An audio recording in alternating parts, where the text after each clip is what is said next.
Compass Mining makes Bitcoin mining accessible to everyone. Start mining in as little as 48 hours with our turnkey hardware, online, and mining directly to your Bitcoin wallet within 2 business days. Find out more at compassmining.io and get started now.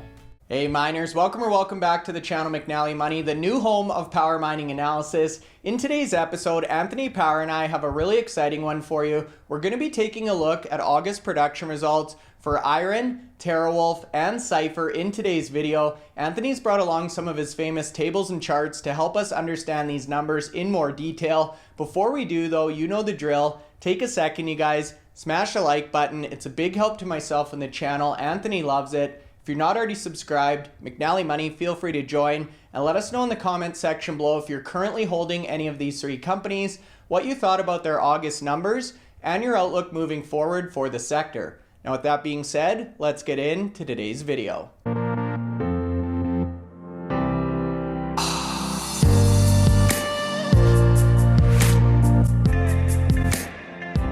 Okay guys, so that's right. Today's video, we've got a jam-packed agenda for you. Anthony's been busy all day putting together his tables and charts. We've broken it up into 2 videos today. So we're going to be covering August production results from 3 of the top miners, starting off today with IREN, walking through some of the differences between the results that we're seeing as we move further and further into fall here. Anthony, the Bitcoin price, we were just saying, continuing to struggle, hovering in that 55, 56, 57 range, which just absolutely is not helping these miners in any way, hey?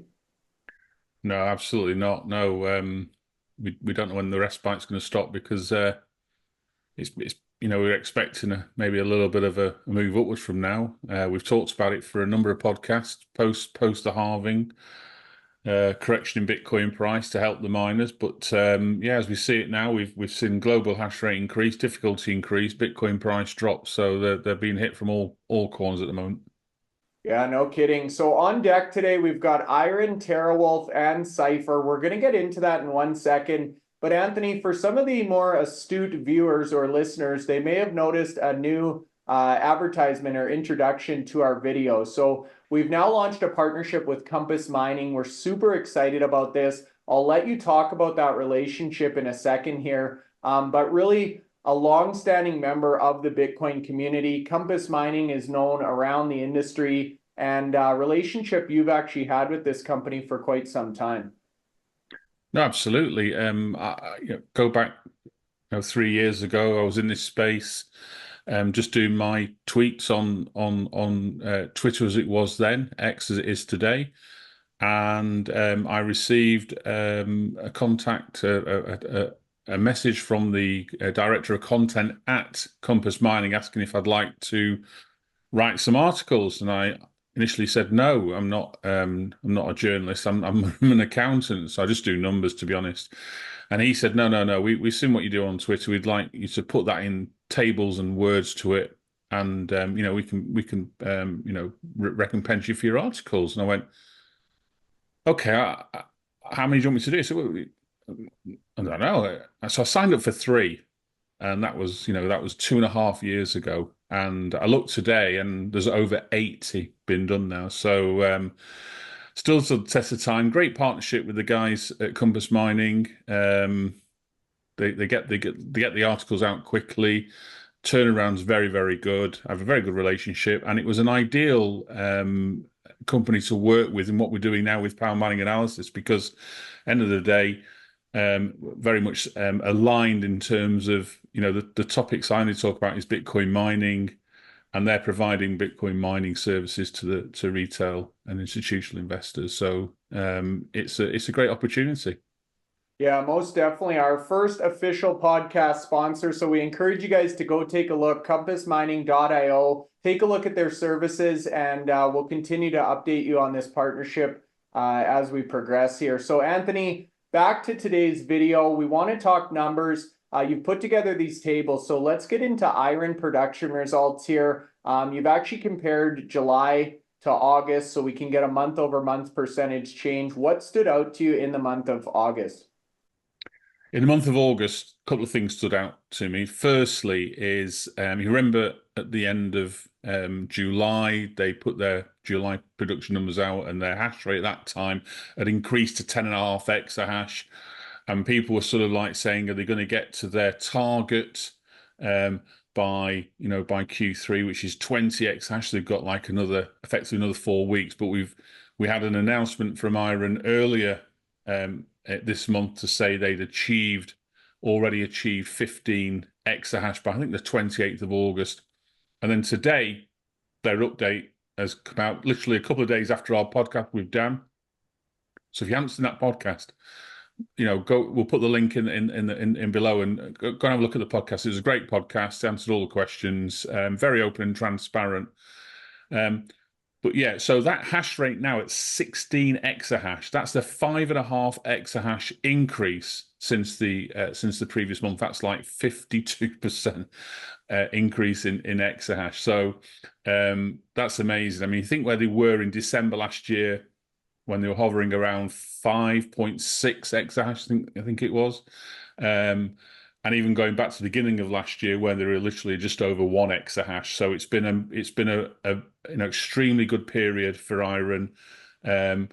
Looks like they're going to be fully on track to get their target by the end of September, which is 20, and then they've got a further target to get to of 30 by the end of the year. So I've said on numerous podcasts now that I fully believe IREN will certainly get there. Out of those sort of big 5 miners who are chasing really big hash rates, I've always said that the likes of IREN and Riot, because of that one site, will get there, and they're showing that they're able to ramp up quickly.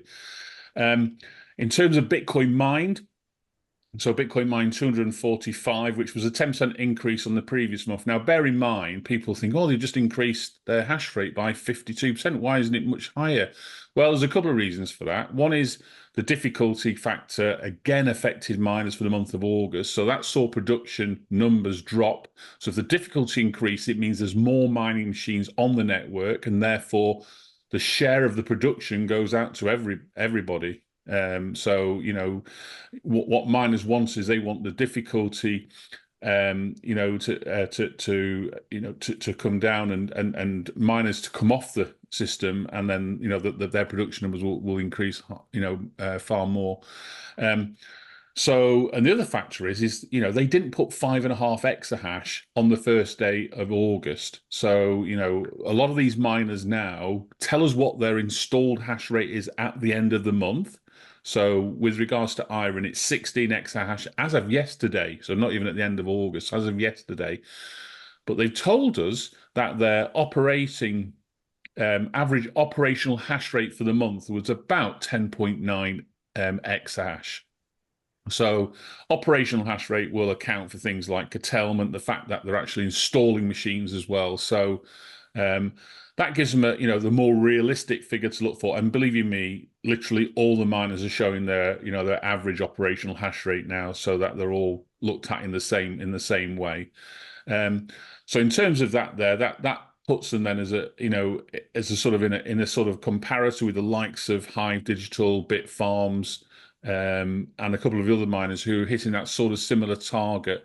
In terms of power, they've increased the power. Obviously, if you're going to increase hash rate by 5.5 exahash, your power's gone up. So 260 megawatts in July, 300 megawatts in August, and that's going to increase to 510 megawatts by the end of the year. They don't hodl any Bitcoin, so they sell the Bitcoin on a regular basis. So to cover their operational costs. I mean, you've got big bills to pay each month. You've got energy, you've got staff to pay, you've got all your G&A costs there to pay, and so you have to pay your cash costs, because otherwise you won't be able to operate. In terms of electricity costs, this was the second real big important part of the update. So remember in July, and we questioned Dan about this, what effectively happened was they took out an energy hedge at the beginning of July, and based on previous years, like last year, it worked really well for the company. They had effectively free energy for some of the months last year because they took out this hedge, and the energy prices spiked, and when they spike, these operators with hedges can then utilize that and actually sell their power back to the grid for a significant amount. And that comes back in the form of a credit against future power costs. So last year, I think it was July or August, they didn't actually pay any power for one of those months. And so I think the same principle, the hot months in Texas, going to happen again in 2024. It didn't really quite work out. The weather was warm, but the demand was nowhere near what it was last year. So actually, energy prices, the spot prices, actually stayed fairly flat. And that caught IREN out. And Dan was very transparent about it. We went in there with a strategy. It didn't work out. We've looked at the position. We've thought actually we'll pay a fee to get out of this hedge, and they did. They paid a $7.2 million fee to get out of that hedge.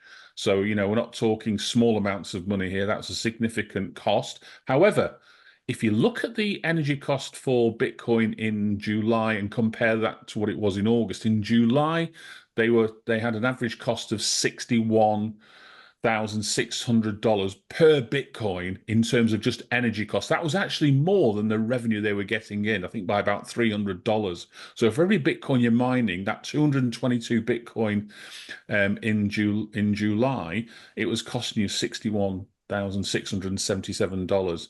Now, move that forward to August, where they've made the decision to come out of this hedge, pay the 7.2 million. Their energy costs now, because they're now using the market rate. So they can look at the market rates and say, actually, now's a good time switching our machines because energy price is relatively low. And if it spikes high, we can turn the machines off. And we know that these facilities, they can turn machines on and off in literally minutes, a whole site. So it's not like it takes forever. You couldn't do that with a battery facility or an aluminium smelting facility. That might take you weeks to turn up, on and off. So these miners are really great for balancing the load in the fact they can do things really, really quickly. Switch on, switch off. It's literally that quick. And so the saving by entering this spot price position has now saved them. They only pay $29,958 per Bitcoin. And if you look at, if they hadn't have done that and they were paying the same amount as the previous month, that potential saving in August was like 7.7 million. So actually, just the month of August, they've literally recovered everything back that they've lost in July. And they've still got the month of September, which is the last month of which was the hedge. The hedge was for 3 months, for July, August, September. Yeah, because those are the 3 hottest months. So I think good to be transparent, good to see those numbers there, and it's a good update, and we were hopeful that we would get something good, and actually this is where we want to see. Want to see the hash rate, want to see energy costs where they are there. They've also got the cloud, HPC, an AI business going along there, and that's showing a gradual increase in the annualized revenue. So at the moment now we're over sort of an annualized revenue of $15 million a year, and that's even taking account of the fact that they've just lost one of their biggest customers poolside. So they're still, they've got a team there working to deliver more clients, and they've got some other clients as well now, and they'll look to grow that. But they're being transparent, they're showing all the data, and we'll see what September brings. Yeah, really excited to see that hash rate continuing to move up, and very impressed with Dan's outlook and demeanor in that interview, Anthony. Very cool, calm operator, and completely owned the hedge situation. Talked about the fact that they're not perfect. They learn every single day from their mistakes, and it looks like now in hindsight, paying the money to get out and back onto the market price is beneficial in the long run for IREN here. So happy to see that be corrected. Another story we're following, Anthony, is the hyperscaler discussion. So we obviously saw the CoreWeave contract come out with Core Scientific. We're really waiting with bated breath to see one of these second big contracts come out between a hyperscaler. And in my mind, it really comes down to IREN, TeraWulf, or maybe the likes of Cipher, kind of the top picks going through my head. So TeraWulf is in that group as well. When you look at their production month over month, a very consistent month for the Wolf Pack. So I'll let you walk through their numbers, and I want to get your take on this second HPC contract, if and when you think this is going to hit the market. Yeah, so and I would probably expect, I think I'd be inclined to say either TeraWulf or Cipher are maybe going to be the next mine. And I think I'm hedging towards, or edging, not hedging, edging towards TeraWulf in terms of the conversation we had with Patrick. And we also spoke to Tyler in recent weeks as well. So Tyler was extremely bullish on the HPC side of things, and he would even, if the right offer came through, he even turn around and change the business at Black Pearl site to HPC. That's supposed to be their biggest mining site being developed as we speak now. But he said, if the right deal came along, they're flexible in the way that they could change that site around. But TeraWulf for me, with listening to Patrick, and again, in terms of transparency, you don't get many operators out there as transparent as Patrick. I've heard him on many spaces, interviews. He's exactly what's going on. So, ask him anything. He's really, really clear. In terms of what TeraWulf are doing at the moment, so they've got the two sites. They've got the Nautilus site and the Lake Mariner site. They produced 184 Bitcoin in August. They're at the 10 exahash in terms of what they've got plugged in, and they were at 10 exahash at the end of July. So they haven't increased the hash rate as such over the month on month. What they have done though is, in terms of their average operational hash rate, that's increased slightly from 8 to 8.2 in August. And again, you'll see a lot of these miners, their operational hash rate will be lower than the actual plugged in hash rate, and a number of reasons that we've already explained. Curtailment's one of those, maintenance and servicing of some of the mining machines. We went down to Core Scientific's Denton facility, and at that facility alone, during the first 6 months of the year, there was something like 11,000 fixes to machines in that one facility. So that just gives you, that's a 150 megawatt facility. So that just tells you the level. You have to have a backup team doing repairs on mining machines, and something could be quite straightforward. It could be changing a switch, a board, a motherboard, or a fan, or doing some light maintenance. If it's more than that, sometimes they've got a contract with the provider that they can get sent to a third party to deliver that, and they have a quick turnaround. But this will account for the reasons why there's a gap. So curtailment's definitely one of those. They have to curtail, and actually during August, TeraWulf articulated they curtail a significant amount of megawatt hours during that period. In terms of power total, they've got 50 megawatts at Nautilus, and it looks like they've got the remaining 195 megawatts, because they're 245 megawatts in total at the Lake Mariner site. And we know Lake Mariner site is ongoing, because they're creating building after building to keep up with their hash rate. So they've got a target of 13.3 by the end of the year, and a fleet efficiency, which is really important. So we know that the operator, generally a low cost to mine. They've got that sort of like nailed down. The second thing you need is obviously the most efficient miners, and their fleet efficiency is 24.6. So anything below 25 is certainly in the top quartile of miner efficiency at the moment, and that will improve as they add more machines, because they're going to be adding some of the most efficient miners to this hash rate. So as they add extra machines, that overall efficiency starts to come down, and when that comes down more, it means the cost to mine more. We've just talked about IREN's cost to mine a Bitcoin, all-in cost at the Childress site of 29,000. Well, TeraWulf's cost, they're one of the other miners that puts their cost on every update. Theirs has reduced from 36,000 in July down to $35,407 in August. So that's a little bit higher than IREN's, and they've actually put on their update that they achieved a sort of like an average 4.4 cents a kilowatt hour blended rate. So then we know what the Nautilus is 2 cents a kilowatt hour, so that's 50 megawatts at 2 cents, and then the remaining megawatts at probably a higher rate than 4.4 to deliver a blended rate of 4.4, so maybe closer to 5.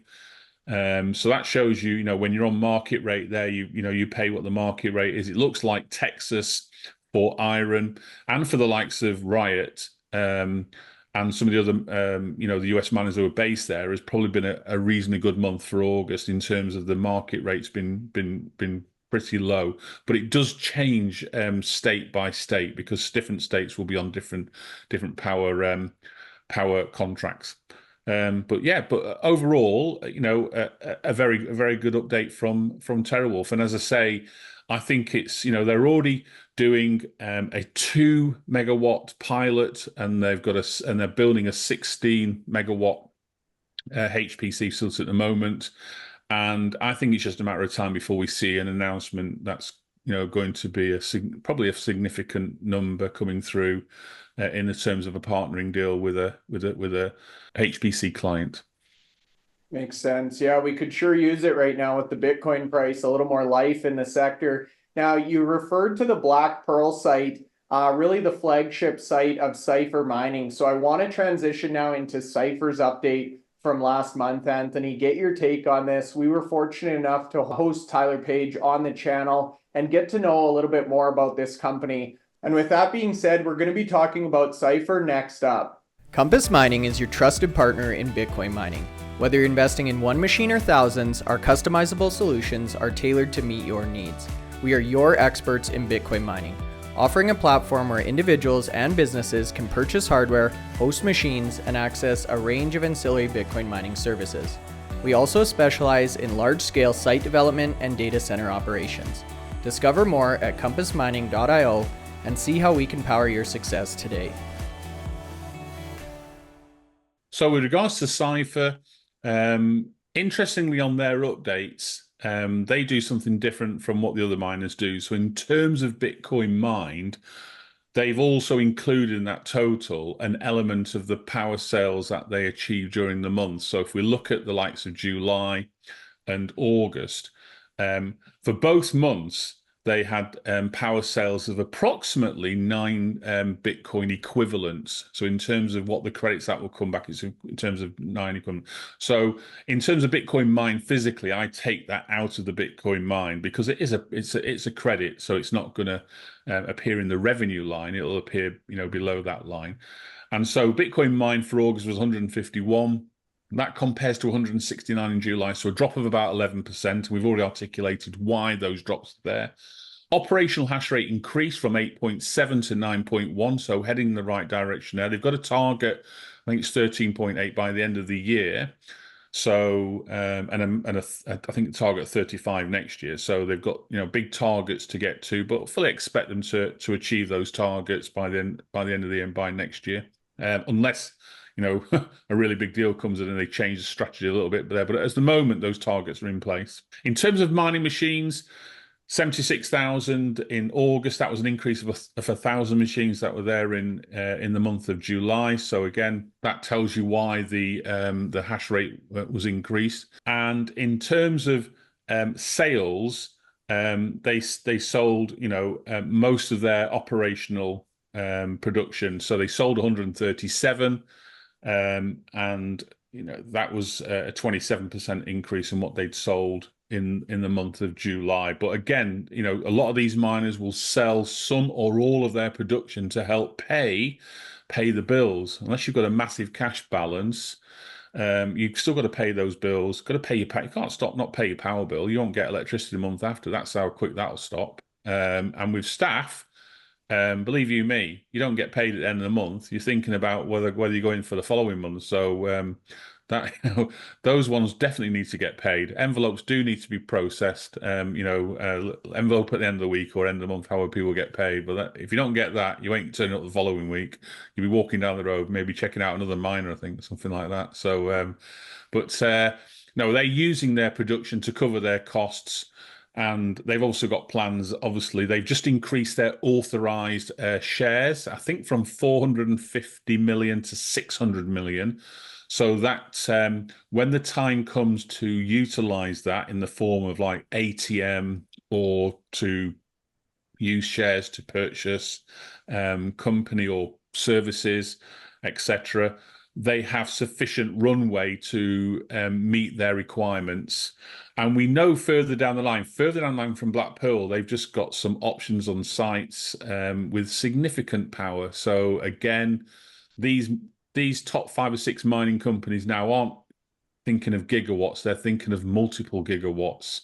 And Cipher have got something like, they had, I think Tyler said there was 3 500 megawatt sites and a 200 megawatt sites that aren't even including the Black Pearl and Odessa where they are at the moment. So, big numbers.